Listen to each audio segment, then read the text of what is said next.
जय श्री कृष्ण। मेरा नाम ज्योति है और मेरा नाम सौरभ है और हम हैं चेक रिपब्लिक की कैपिटल प्राग में। तो आज हमारा सेकंड डे है प्राग में और आज घूमने आए हैं हम चार्ल्स ब्रिज, जो यहाँ का फेमस ब्रिज है। आपको मैं सबसे पहले इसका व्यू दिखा देती हूँ।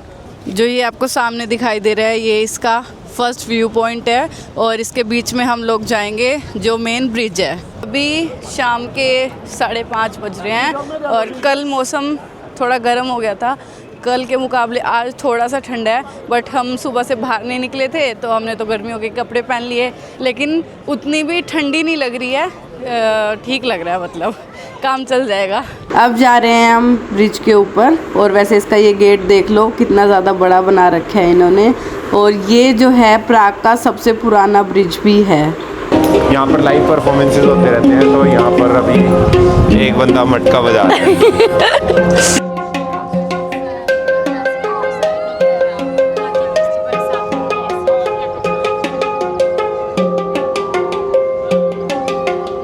लोगों ने देखो बहुत सारे पैसे भी इसको दिए हुए हैं और इसने अपना यहाँ पे इंस्टाग्राम का भी QR कोड लगा रखा है कि इसको फॉलो भी कर लो।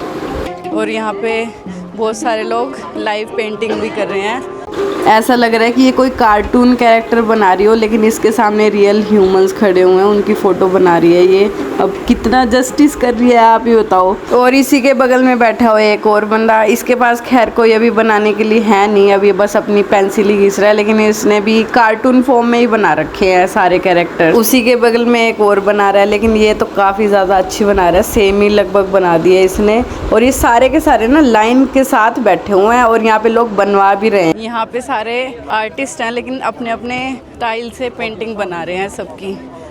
कोई कार्टून फॉर्म में बना रहा है, कोई पेंसिल से बना रहा है। एक और ये मेरे सामने बैठी है लड़की, ये भी बनवा रही है। और यहाँ पे प्राइस देख लो, 1000 इनकी करेंसी, मतलब लगभग 4260 रुपए की ये अपनी पेंटिंग बनवा रहे। तो इस ब्रिज पे हमें लगातार कोई ना कोई पेंटिंग बनवाता हुआ बनाता हुआ दिख रहा है, या फिर सोविनियर्स बेच रहे हैं, या फिर कोई ना कोई म्यूजिकल इंस्ट्रूमेंट बजा रहे हैं। और अगर आपने रॉकस्टार मूवी देखी हो तो उस मूवी में भी यहाँ का सीन दिखाया गया है, ये वाले चार्ल्स ब्रिज का। वैसे रॉकस्टार मूवी की काफ़ी ज़्यादा शूटिंग प्राग में ही हुई है, तो देखते हैं हम कहाँ कहाँ लोकेशंस पे जाते हैं उस मूवी शूट की। वैसे ये ब्रिज प्राग के ओल्ड टाउन और प्राग कासल को भी कनेक्ट करता है, तो दूसरी तरफ इसके प्राग कासल भी है।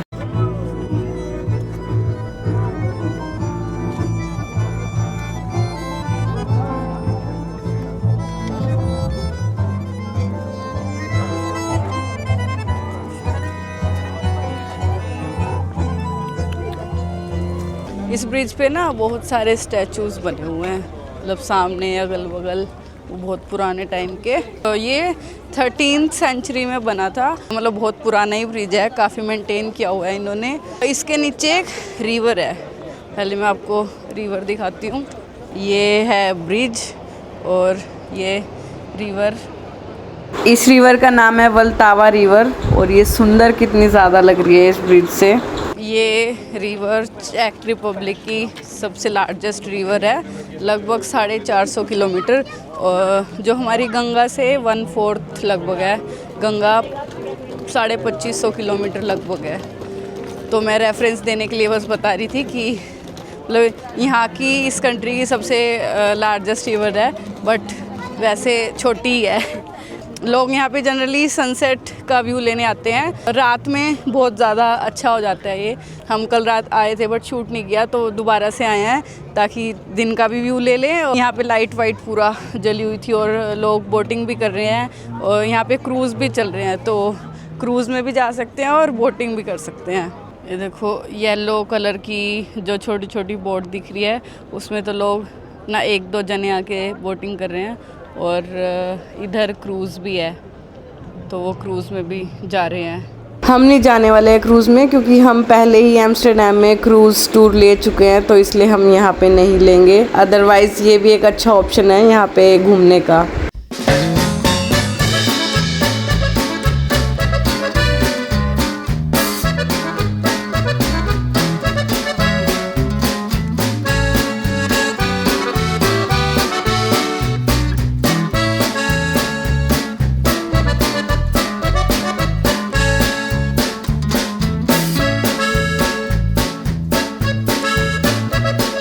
इस ब्रिज पे एक फेमस स्टैचू है, ये मेरे साथ में लगा हुआ है। तो ऐसा माना जाता है कि एक ट्रेडिशन है यहाँ का, आप इसको टच करके अगर कुछ विश मांगो तो वो फुलफिल हो जाती है।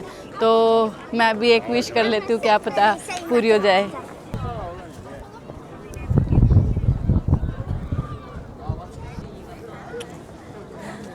वो इंडियन वाला निकल गया, मतलब ऐसे एक तो हाथ जोड़ने को होगी थी और वो हाथ जोड़ के ऐसे करते हैं ना, तो वो ऐसे आवाज़ तो निकली। आगे की तरफ बढ़ते हैं, ऑलमोस्ट ब्रिज ख़त्म ही हो गया है ये। एक और जगह है यहीं से आगे निकल के, लेनिन वॉल्स, तो अब वहाँ पे जा रहे हैं हम। ये इस ब्रिज का एंड पॉइंट है।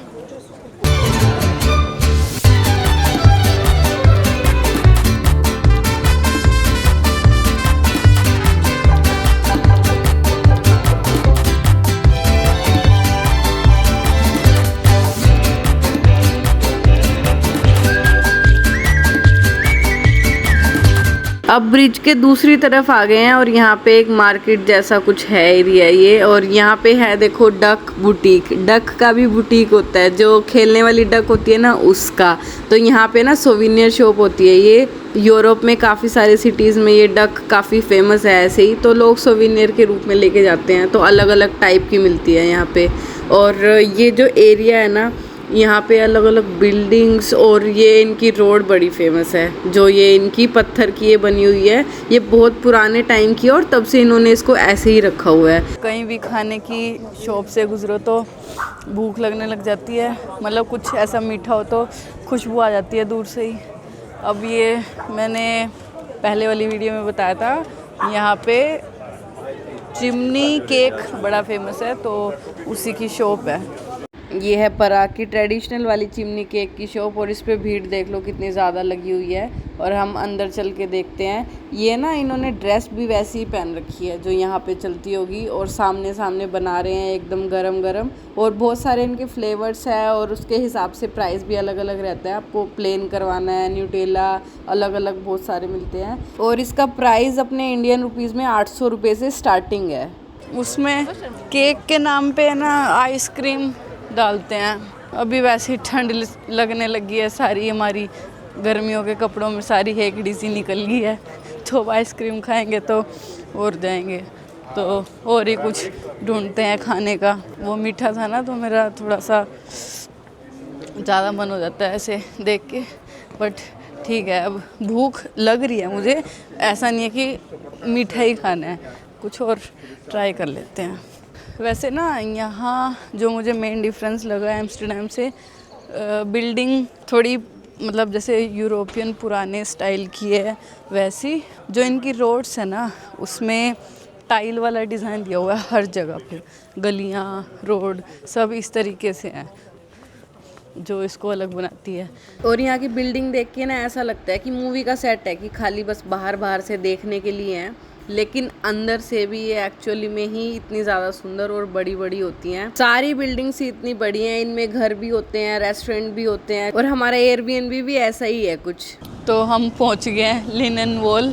यहाँ आने से पहले मेरी एक्सपेक्टेशन ऐसी थी कि ये बहुत बड़ी वॉल होगी, great wall of China types की, लेकिन ये ऐसी है क्योंकि ये वॉल बनाई गई है वर्ल्ड फेमस सिंगर के नाम पे, जिनका नाम था जॉन लेनन। वो म्यूजिशियन के साथ साथ एक एक्टिविस्ट भी थे, पीस एक्टिविटीज। उनकी डेथ हुई तो उसके बाद लोगों ने यहाँ पे उनके गानों के कोट्स और फ्रीडम के लिए जो वो बात करते थे वो लिखना शुरू कर दिया। यहाँ की गवर्नमेंट ने काफ़ी कोशिश की रीपेंट करने की, लेकिन बार बार लोग यहाँ पे लिख के चले जाते कुछ ना कुछ, तो अब वो उन्होंने छोड़ ही दिया है। मतलब ऐसा है कि इसके ऊपर कोई भी कुछ भी लिख सकता है। लोगों ने अपने मैसेज लिख रखे हैं, नाम लिख रखे हैं, दिल बना रखे हैं।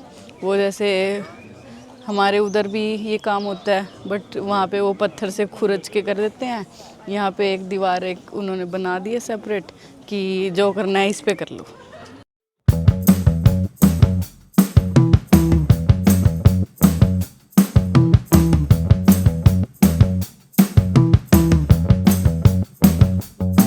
तो ये वॉल हमने देख ताक ली, फ़ोटो करवा ली।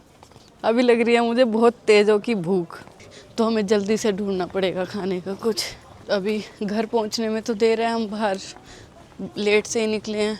एक पिज़्ज़ा की शॉप हमने खोजी है जहाँ पे हम जा रहे हैं। जो इनकी गलियाँ हैं ना वो तो बहुत पतली पतली सी है और बिल्डिंग इन्होंने बहुत बड़ी बड़ी सी बना रखी है।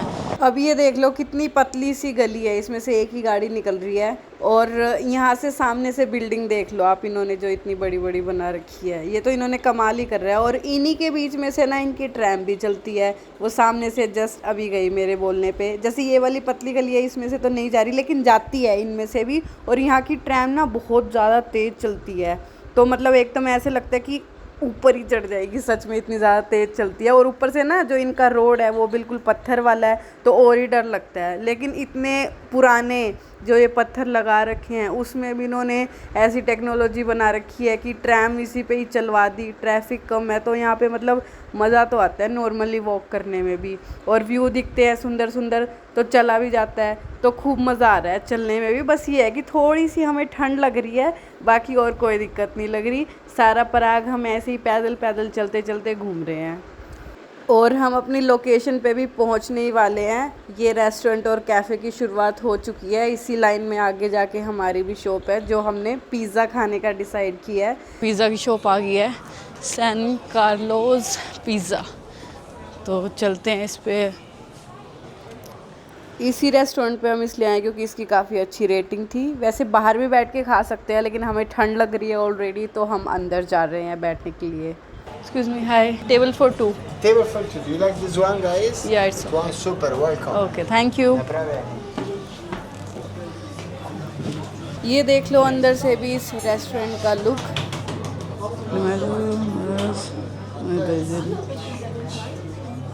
तो बड़ी मेहनत के बाद हमने एक पिज़्ज़ा ढूंढा है अपने लिए जिसका नाम है एला नोर्मा। तो ये वेजिटेरियन पिज़्ज़ा है पूरा, इसमें हमने कुछ भी हटवाया नहीं है, जैसा आएगा वैसा आएगा। और हमने इससे पूछा था कि इसका टेस्ट कैसा होता है, तो वो बोल रही है कि क्रीमी और चीज़ वाला ही होगा। तो हमने इसको बोला स्पाइसी बनाने के लिए, तो बोले कि ये लो मिर्चें ले लो तुम, हम बना नहीं सकते हैं, खुद से डाल लो जितनी तुमको डालनी हो। तो ये एक गिलास में पूरा मिर्चा भर के देगी है, एक ये स्पाइसी ऑयल भी, तो हम उसको थोड़ा सा स्पाइसी बना लेंगे। अब देखते हैं कितनी देर में आता है और कैसा है आता है। 20 मिनट तो हमने उसको ये देखने में लगाया है कि कौन सा वेजिटेरियन है प्योरली। मतलब 3-4 ऑप्शन दिखे लेकिन समझ नहीं आ रहा था कि इसमें डिफरेंस क्या है फिर। तो अब ये भी हमें ये नहीं पता कि हमने इतना दिमाग लगा के भी क्या डिसीजन लिया होगा, वो हमें सामने ही पता चलेगा। तो जी हमारा पिज़्ज़ा आ चुका है, तो हो गया हमारा खान पान। ठंडी हवा चली, मतलब यहाँ का मौसम का कुछ है नहीं हिसाब किताब। कल सुबह आए थे तो गर्मी थी, फिर शाम में इतनी गर्मी हो नहीं, कल सुबह आए थे तो ठंडी थी, शाम तक गर्मी हो गई। फिर आज सुबह हम बाहर निकले नहीं और अभी शाम को निकले वही सोच के कि गर्मी होगी बट अब ठंडी होगी। कुछ वो है नहीं मान धर्म यहाँ का मौसम का। वैसे हमारा ना यहाँ पे जहाँ पे हम रुके हुए हैं सब कुछ आसपास में ही है घूमने का। वैसे मुझे एक और बात बतानी थी, जैसे हमने एम्स्टर्डम में कार्ड ले लिया था, ट्रैवल कार्ड, तो यहाँ पे भी वैसा ही कार्ड मिलता है। यहाँ पे तो और कम टाइम के लिए मिलता है, मतलब कार्ड नहीं है टिकट ही है। तो 30 मिनट की, 90 मिनट की, 24 घंटे की, इस तरीके से यहाँ पे टिकट मिलती है। और वहाँ पे क्या सिस्टम था, आप जहाँ पे भी जा रहे हो मेट्रो में या किसी चीज़ में भी, तो हर बार आपको टैप करना होता था और फिर वहाँ से निकल रहे हो तभी भी टैप करो। लेकिन यहाँ पे सिस्टम जो है वो थोड़ा अच्छा है। यहाँ पे बस एक बार टिकट लेने के बाद उसको वैलिडेट करना होता है, फिर उस पर्टिकुलर टाइम के लिए हम किसी भी ट्रांसपोर्ट में, पब्लिक ट्रांसपोर्ट में उसको यूज़ कर सकते हैं। जैसे हमने 90 मिनट्स की ली थी तो हमने उसमें बस भी यूज़ की और मेट्रो भी। अब हम जो चार्ल्स ब्रिज है उसके पैरेलल वाले बीच पे आ गए हैं, ब्रिज पे आ गए हैं, बीच कर शाम हो गई है तो बहुत अच्छा व्यू दिख रहा है यहाँ से। ये ब्रिज है जिस पे हम चलेंगे और ये यहाँ का नज़ारा और ये है चार्ल्स ब्रिज। अभी पूरी तरीके से रात नहीं हुई है, मतलब यहाँ तो शाम का ही टाइम लगा सकते हैं। अभी 8 साढ़े 8 का टाइम हो रहा है और अंधेरा जस्ट अभी होने ही वाला है। और ये लाइट जो यहाँ पे लगी हुई है ना ऑरेंज कलर की, इससे शहर और ही सुंदर लग रहा है। मतलब ऐसा लग रहा है कि कोई और ही शहर हो गया। और दिन में अलग लगता है, रात को लाइटों की वजह से अलग लगता है। मतलब काफ़ी सुंदर है। और फिर इतनी ज़्यादा शांति है, इतने कम लोग हैं, ट्रैफिक नहीं है। वैसे पर्सनली हमें तो वाइट लाइट अच्छी लगती है, घरों में सारी वही लगा रखी है वाइट वाली। और कहीं एक आधी जगह ऑरेंज वाली लग जाती है तो हमें अच्छा नहीं लगता कि दिख ही नहीं रहा है। लेकिन एक्चुअली में ऑरेंज लाइट ही आंखों के लिए अच्छी होती है। वही है ना कि जो अच्छी चीज़ होती है वो हमें अच्छी लगती ही नहीं। मैं चार्ल्स ब्रिज पे थी जब, तो मुझे लगा था ये क्रूज़ है। इस तरफ आ गई हूँ तो ये क्रूज़ नहीं है, ये क्रूज़ की शेप में रेस्टोरेंट है। यहाँ के लोग ऐसे ही बोलते हैं रेस्टोरेंट, तो ये रेस्टोरेंट देख लो आप। तो जो ये दिख रहा है ये क्रूज़ लग रही है, बट इट्स अ रेस्टोरेंट। चलते चलते पहुँच गए हैं हम अपनी डेस्टिनेशन पे। आ गया हमारा एयरबीएनबी, ये वाला है हमारा एयरबीएनबी। ये इसके हम 3rd फ्लोर पे रुके हुए हैं। ऐसा लग रहा है ना क्या धांसू, अंदर से भी धांसू है। और इसका हम अंदर से टूर आपको नेक्स्ट वीडियो में देंगे, जब हम थोड़ा सा रूम को साफ़ कर लेंगे फिर। तो अभी जाके हम थोड़ा सा काम करेंगे, वीडियो एडिट करेंगे। खा पी लिया ही है हमने और थक भी गए हैं साथ साथ। तब तक आप मेरे चैनल को सब्सक्राइब कर लो। तो मिलते हैं नेक्स्ट वीडियो में, तब तक के लिए बाय।